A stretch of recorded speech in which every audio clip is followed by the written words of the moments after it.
Now, in my quest to build and configure the ideal workshop, so far I've built this solid bench, which is fixed, it doesn't move.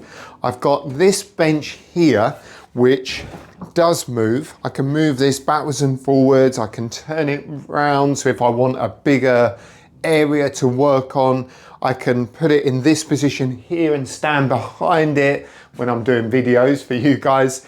And I can also put it right into the corner here if I want to maximize the space that I've got. So far, I'm really pleased with what's going on here. But in this video, I'm making another bench for my Mitre saw. Now, usually in here, I just put it on the floor. And the reason for that is because this particular saw, being a sliding Mitre saw, it has this really extended section here, and with the fact that it's sliding, you can cut much wider boards. It has this section which sticks out a lot as well, which does make it a little bit tricky if you're wanting to put it on a worktop or a bench just like this. I'm going to build a small mobile bench which is going to sit lower than this. So when this saw sits on the bench, the bed of the saw here will be in line with this. So that means I can put this new bench right here. I can bring my other bench in one side or the other to support the piece of timber or the work, whatever it is I'm doing. And it's going to be pretty cool. The other thing I'm going to do, and I've just about got enough room to do it, is to have my vacuum sitting underneath it. So I'm going to put a shelf right at the very bottom. So this can sit on the shelf, then that's going to sit pretty much on top of the vacuum. As you can see, I've done this drawing. This is the existing bench here. This is going to be the new bench. And the height, the overall height of this bench is going to be 86 millimeters lower than this bench. That's the actual height of the saw bed. So as I said, I can have something going along the saw bed and it will sit directly on top of this bench. I'm also putting some wheels. I've got some small casters going on here as well, and from the bottom to the top of those is 71 millimeters. So that means I've got a bench to produce which is going to be exactly 750 high from the bottom of the leg to the top here. Now I want this bench to look exactly the same as this bench. So the overall height of the bench is going to be 750, but I need to allow for this 18 mil and this piece of CLS which is turned up on his side. So that's going to give me 669.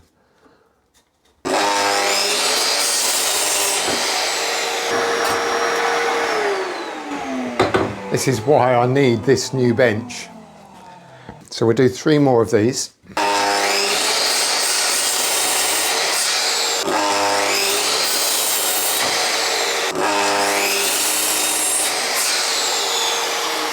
So there's our 4 legs. Perfect, all exactly the same size. So I'm just going to cut 2 top pieces now, and I'll start putting part of the frame together.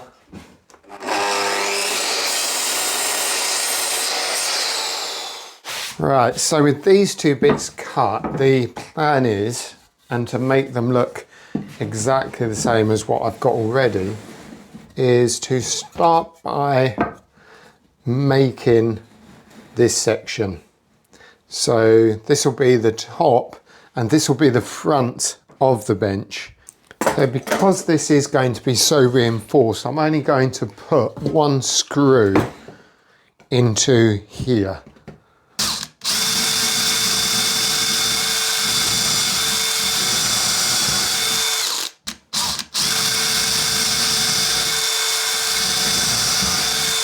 Glue and 100 mil screw is going to be fine for that.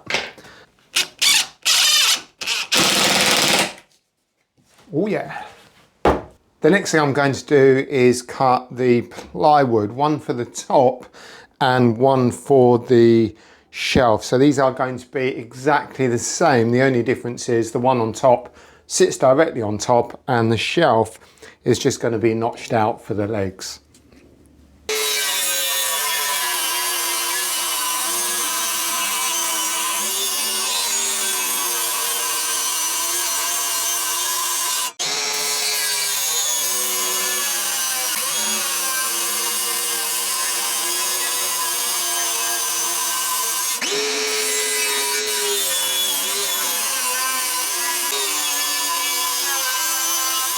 So that has given me two perfectly square, identical 600mm shelves. This shelf is going to need to be notched.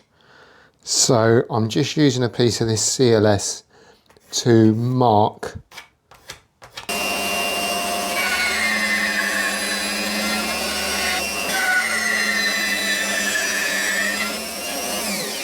Now I've just cut two pieces here, one for each end of the frame. So this is the top, this is the bottom, this is where the shelf's going to sit. So I'm just going to fix that to the bottom of each.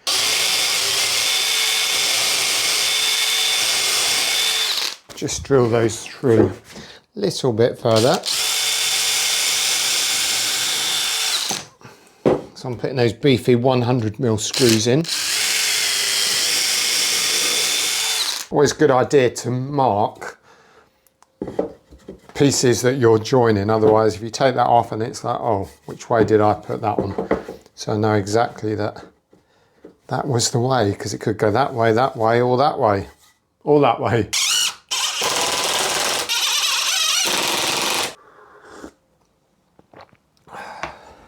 What I'm going to do next is to actually put or screw the base into these legs. So I'm just making sure this is flush on all the edges.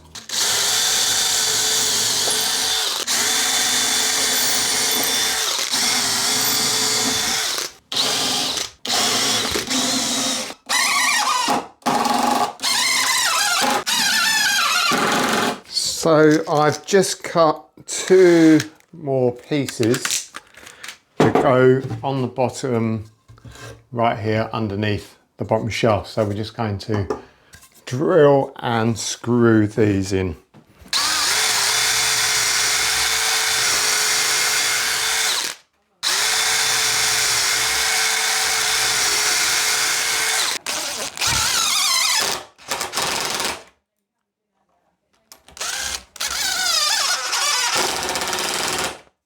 So that now gives the base a real nice solid look. So we've got that going all the way round. I'm just going to put a couple of screws in here. So all of these pieces have been pre-drilled, and all I'm doing now is fixing them to the inside of these legs. That's going to give it a nicer, bulkier look, and it's just going to make it even stronger. So we've just got one of these to put on each leg.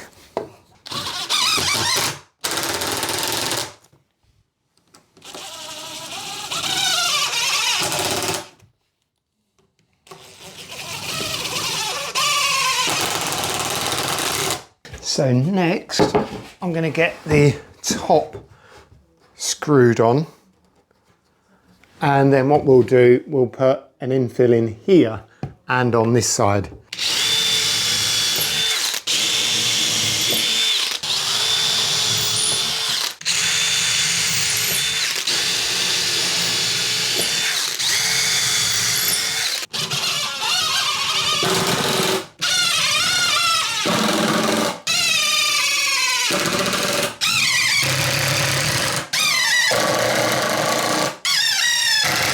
So I've decided to put the casters on before I put those bits of timber in. I just want to get these on really.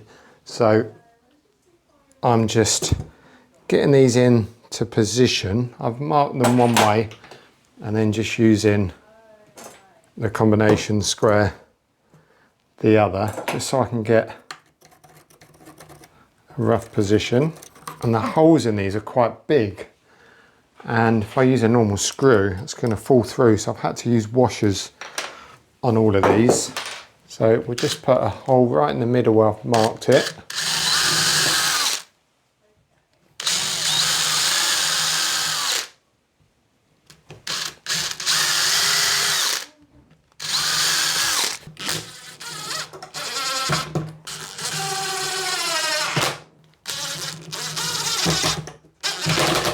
4 casters are on. I've just cut these 2 pieces to insert here. We'll just knock that in. Going to be screwing it from the top as well.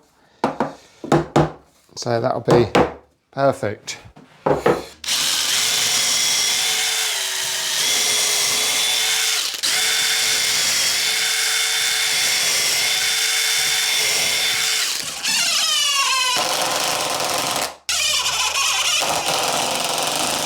I've just got 4 screws to put in now to finish the top off.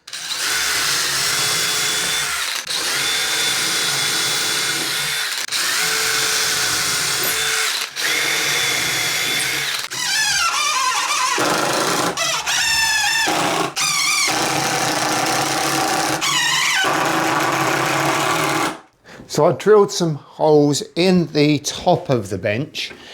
So when the saw goes on, I can just line those holes up and secure it with 4 bolts.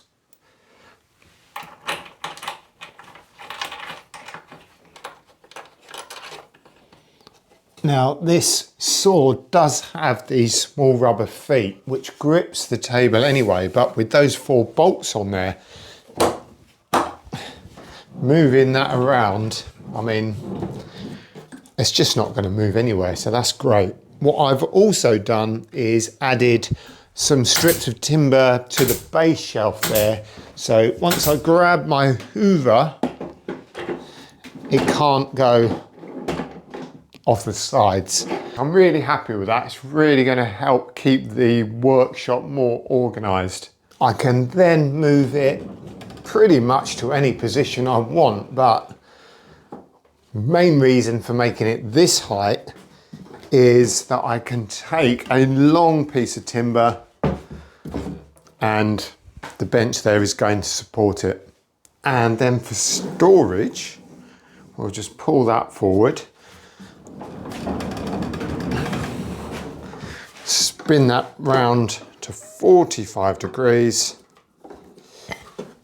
and that sits in there quite nicely. Look at that, lovely and tidy. Let's just clear away some of this rubbish. Well, thanks for watching this video, guys, and I hope you enjoyed watching me build this mobile mitre saw and vacuum bench. I'm definitely going to enjoy using it. I'll see you on the next video.